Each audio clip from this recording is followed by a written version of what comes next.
Well, hey guys, welcome back. I've been snowed in for about 5 days now, and been going kind of a little bit out of my mind, I guess. It's one thing, to stay home. It's another thing when you have to stay home. I tried twice yesterday to get up the hill. I don't have any chains on my car. I'll tell you what, that was an experience. So, anyway, going a little stir crazy, So anyway, take my mind off things. I decided to go ahead and break out the 650 here. And I want to show you a few attributes to this. Now, one of the loads that I was using was with the gun club hull with a Winchester 209 primer. I was using 18.0, okay, with the Winchester AA 12 wad with a 1 1/8 load of shot, and that was with red dot. Okay, what I'm doing right now, and I was able to procure some STSs and liberate them from the range bucket, and what I'm doing is I'm loading these same ounce load, same primer, but I'm using clays, okay, and I'm also using the figure 8 wad, okay. So anyway, I wanted to kind of expand the horizons a little bit here, in the way of people that are looking for a shotgun reloader. I'll tell you what, the 650, it'll load more ammunition than you can really shake a stick at, and I would have just been just as good, to go ahead and get a MEC 600 Junior. Actually, the 600 Junior has less things to worry about. This right here, you kind of got to get a feel for this thing when you're using it, and it's not as lightning fast as what most people would probably say that a progressive reloader should be. The only thing is that with one pull of the handle, you're accomplishing, all kinds of different functions. There you go. STS. These actually have been fired multiple times. I don't know how many times these have been fired, but the primers are going in good. I'm not going to worry about it. So, anyway, if you haven't really checked out his channel yet, there's a dude out there going by the name of Baer. And just like the Beverly Hillbillies, Baer, and the guy that played, Jethro. Anyway, Max is an experienced guy, and he does an awful lot of his own, why go buy it when you can make it yourself? He has a shotgun hull conditioner that he uses. He has his own, invention of a trimmer for his cases, which is pretty slick. I personally want to make one of those.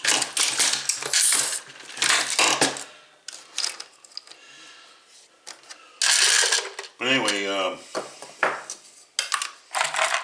reloading and talking at the same time. Yeah, I'd say that these STSs are on their last.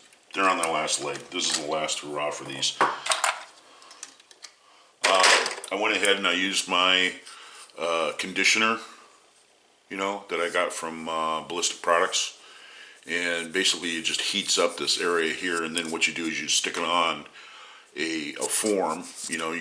All you got to do is just like a mold handles, yeah, anything that's going to be like a form. You can actually take something like this, wrap some tape around it so it can expand a little bit right here, and just stick it on there until it cools, pull it off, and then it'll hold the form. And it gets rid of that memory where the,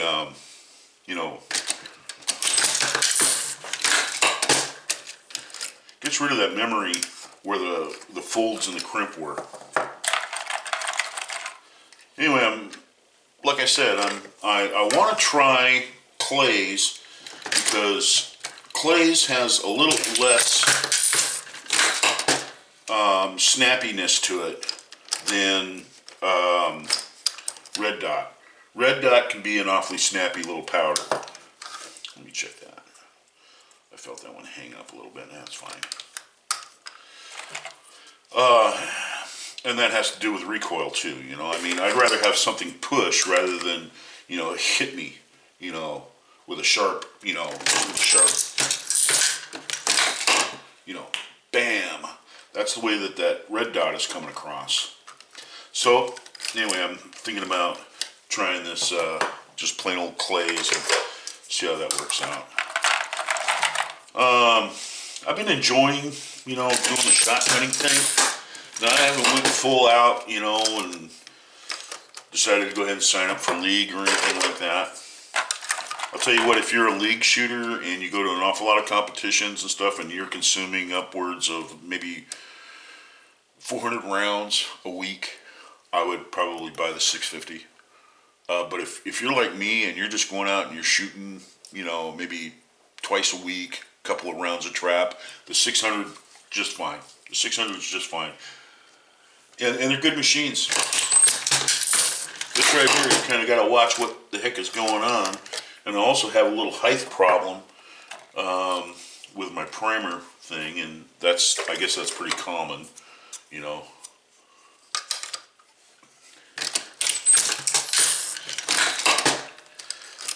Other than that, I'll tell you what, making ammo for this thing is pretty slick. Yeah, that one there is going to go in the trash can. Boop. Goodbye. You know,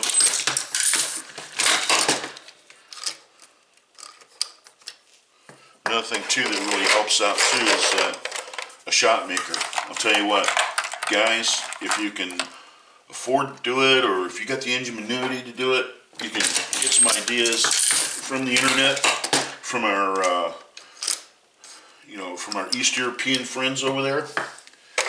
Those guys are the mother of all invention. Those guys are making shot, you know, not just for, you know, going out and shooting some trap. Those guys are going out there and they're hunting with it. You know, I mean, they got a little, you know, they got a little stainless steel pot with a hole drilled in it and a little ramp that they've made out of some tin foil and stuff going into an old jar, you know, and that's it. And as long as it works, they don't care. You know, they don't put much. You know, they don't put much worry towards it, you know, and they're out there knocking ducks down or whatever kind of hunting they're doing with it. So, you know, I think that's pretty interesting, you know.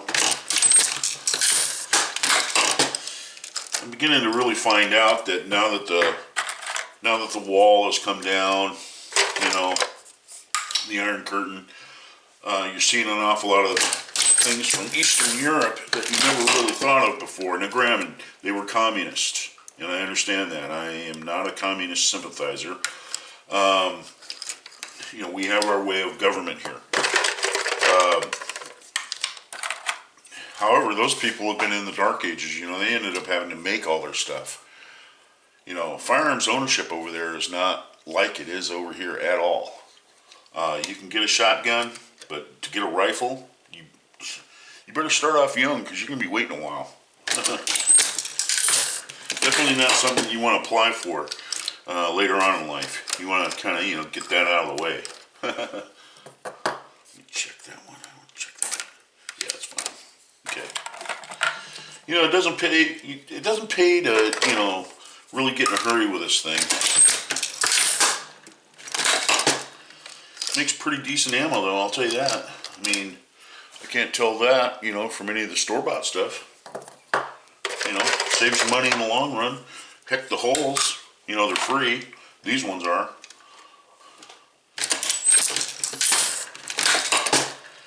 Get more use out of them. And like I said, you know, if I had my choice to do it all over again, I'd probably just get me a MEC 600.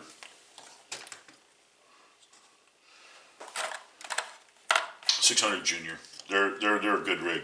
Now, one thing about the 650N, say like I want to stop here. So what I did is I went ahead and I took the primer tray. Let me go ahead and zoom in a little bit here. Now I've taken the primer tray, and you see how it tilts? I've flattened it out like that so it won't put another primer down there. Well, it's not supposed to. And what I'm going to do here is I'm going to end this session right here. See, I've got 1, 2, 3, 4, 5, and that's all I have left here. So what I'm going to do is like that. Through one anyway, but that's okay. You can just, it's got a little hole up here, you know, for the primer that it threw. I'm going to go ahead and put it through this little hole here and put it back into the primer feed.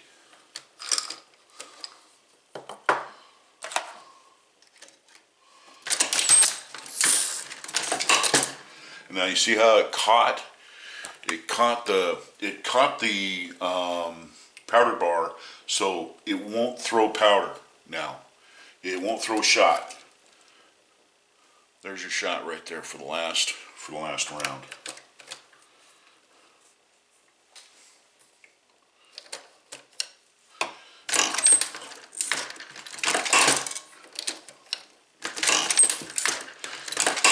It has 6 stations, like I said.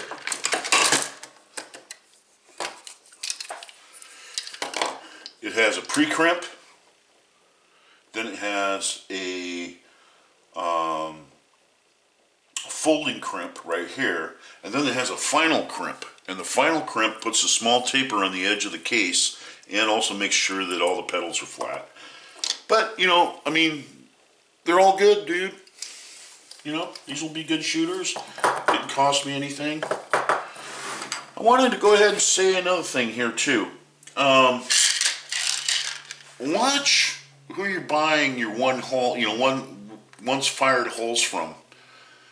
You want to watch that, because you may end up getting stuff that has been sitting out in a barrel in Louisiana someplace where it sat in some water.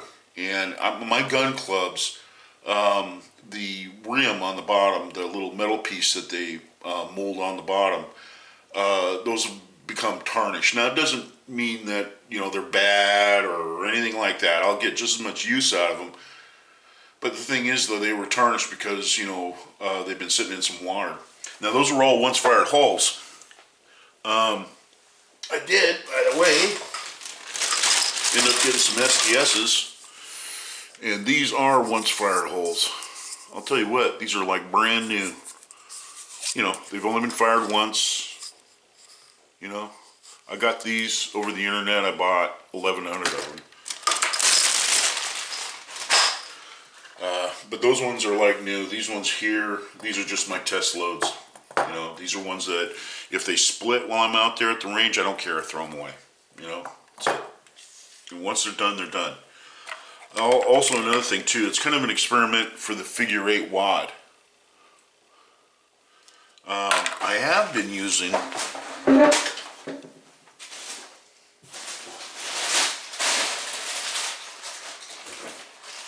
the clay buster.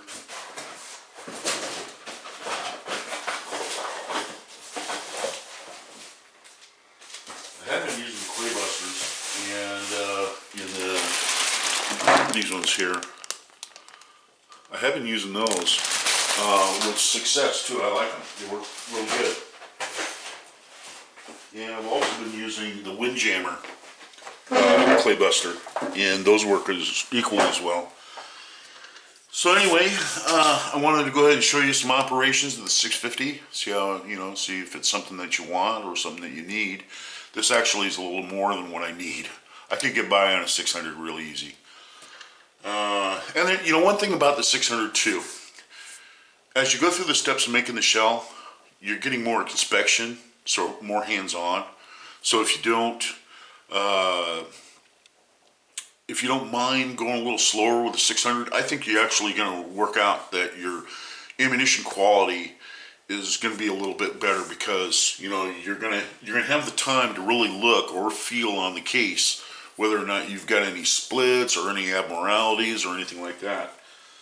One thing I do like about the 650, if you look down here, let's see if we can, okay, down here on the turret right here. All right. Now, I don't know what model it is. I think it's the model one that's up from here. It's called the Grabber. And what it has is that it has the whole resizing collet, you know, where it will resize, you know, the head of the case right here. And if you fire your shotgun shells in the same shotgun, you shouldn't have a problem. One thing about that little grabber thing there on the more expensive model, if you have an accident, say like for instance you're let me back out here.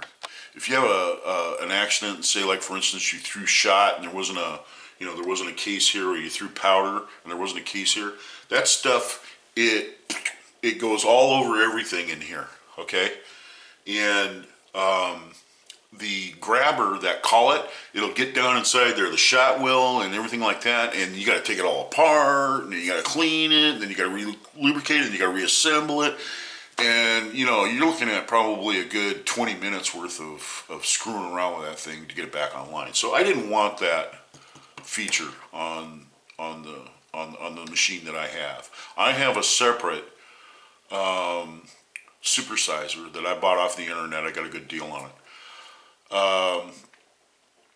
You know, cruise the internet too. You know, cruise the internet. You don't have to buy a new machine. These machines have been made forever. I mean, as long as parts are available for these machines, you can keep one of these, a 600 Junior or one of these 650s or any of the other machines that they make. You can keep them going indefinitely. I mean, they're not going to break. I mean, you know, unless you really hammer on these things, you're not going to break. You're not going to wear it out, you know? And the parts that do wear out will show you that they're wore out, and you can just replace them. So as long as parts are available, you can keep this thing going forever. I'm really impressed. They're very good machines. I can see the reason why they're so popular. So anyway, this is Thor's Axe. I'm cutting this loose. Hopefully I'll get out of here tomorrow. I got to go back to work tomorrow, regardless. And hopefully we have more snow melt off out there. I'll tell you, like I said, I was kind of losing it a little bit, you know, looking around at the neighborhood, and the neighbors are out there saying, you know what, I'm not going to end up like you guys. I got a ticket out of here, man. I've got a ticket out of here. I'm getting out of here. I can get out of here. You ain't making me stay here. Get out of here. So anyway, when you start acting like that, it's time to focus your mind on something else. We'll catch you later.